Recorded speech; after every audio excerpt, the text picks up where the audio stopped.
안녕하세요, 손쌤입니다. 지금부터 토론 수행평가 길잡이 수업을 시작하겠습니다. 오늘의 논제는 킬러 로봇 개발을 금지해야 한다인데요. 재작년 4월 5일에 한국일보에서는 영국 파이낸셜 타임스 기사를 인용해서 세계의 저명한 로봇 학자들이 카이스트 총장에게 서한을 보낸 소식을 전했습니다. 이 학자들은 카이스트가 인공지능을 이용한 자율무기를 개발하지 않겠다고 약속하지 않으면 카이스트와의 공동 연구를 거부하겠다고 밝혔습니다. 그래서 카이스트 총장이 해당 센터가 자율살상무기, 즉 킬러 로봇의 개발을 계획하지 않고 있음을 밝히고 서한을 보냄으로써 논란이 일단락되었는데요. 이 사건은 첨단 기술의 개발을 어떻게 제어할 것인지의 문제가 점차 심각해지고 있음을 잘 보여주는 사례입니다. 인공지능 기술로 더욱 똑똑해진 킬러 로봇은 전쟁에서 우리 군의 목숨을 지켜주기도 하지만 이와는 다른 관점에서 보는 사람들도 있습니다. 전자기기라면 피할 수 없는 바이러스 감염과 해킹, 그리고 테러 단체의 악용 가능성 때문인데요. 아무리 똑똑한 로봇이라도 바이러스에 감염되거나 해킹되면 인간에게 어떤 피해를 주게 될지 예측하기 어렵기 때문입니다. 또한 스스로 윤리적 판단을 할 수 없는 로봇이기 때문에 테러 단체가 민간인 살상을 목적으로 프로그래밍을 한다면 감정을 배제한 난폭한 행동들이 난무하게 될지도 모를 일입니다. 도덕적으로 잘못된 판단을 막지 못하고 바이러스로 인해서 커다란 인명피해를 낳을 수 있는 만큼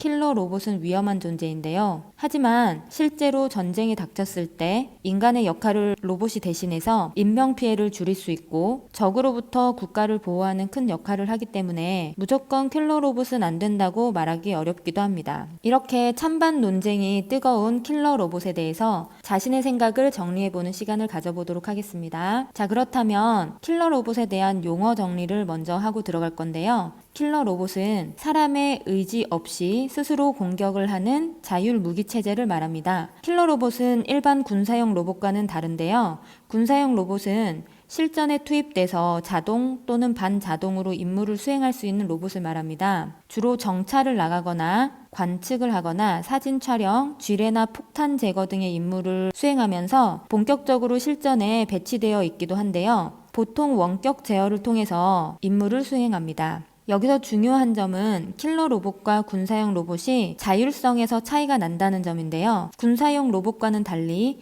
킬러 로봇은 인공지능 기술의 발달로 인간의 직접적인 개입 없이도 프로그램화된 대로 스스로 판단하여 공격을 할 수 있기 때문에 문제가 되는 것입니다. 자, 그러면 찬반 논거를 간단히 살펴보도록 하겠습니다. 먼저 킬러 로봇 개발 반대를 찬성하는 입장을 살펴보겠습니다. 이 입장은 킬러 로봇 개발을 금지해야 된다라는 입장이죠.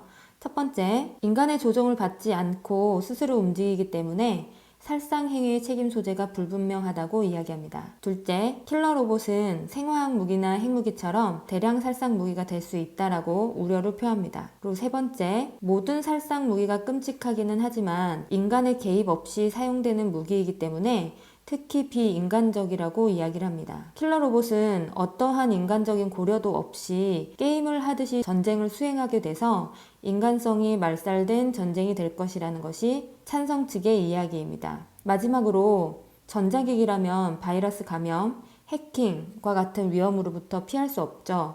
그렇기 때문에 인간에게 킬러 로봇이 어떤 피해를 줄지 예측할 수가 없다라는 것입니다. 그렇기 때문에 만약에 바이러스에 감염되거나 해킹됐을 경우에 킬러 로봇이 인간에게 어떤 피해를 줄지 예측할 수 없다라는 것입니다.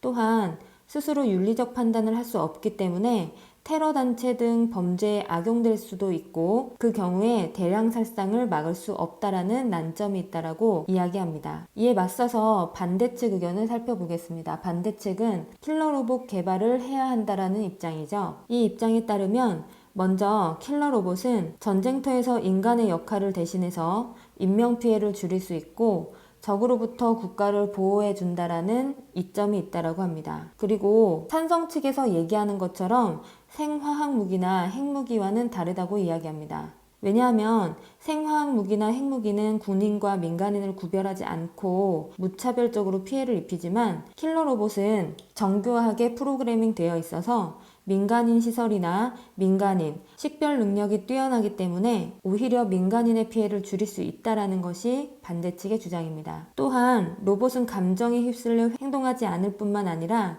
짧은 시간에 막대한 양의 정보를 처리해서 신속한 결정을 내릴 수 있기 때문에 오히려 극한 상황에서 인간이 저지를 수 있는 실수를 줄일 수 있다라고 이야기합니다. 반면에 인간은 감정을 지녔기 때문에 전쟁이라는 극한 상황 속에서 분노에 휩싸여서 잔혹한 행동을 하거나 명령과 다르게 움직이면서 실수를 할 수 있기 때문에 킬러 로봇을 전쟁에 쓰는 것이 더 맞다라고 이야기합니다. 또한 찬성 측에서 이야기하는 바이러스 감염이나 해킹과 같은 문제에 대해서는 국제법을 준수할 수 있도록 제대로 프로그래밍을 하고 보안 프로그램을 마련하면 불필요한 민간인 살상이나 전쟁 범죄를 오히려 줄일 수 있다라고 주장하고 있습니다. 이 외에도 여러 가지 찬성과 반대 입장을 찾을 수 있을 건데요. 여러분들만의 합리적인 의견을 잘 정리해 보시기 바랍니다. 지금까지 킬러 로봇 개발을 금지해야 한다라는 논제에 대해서 알아봤고요. 다음 시간에는 정보윤리와 관련된 논제로 만나도록 하겠습니다.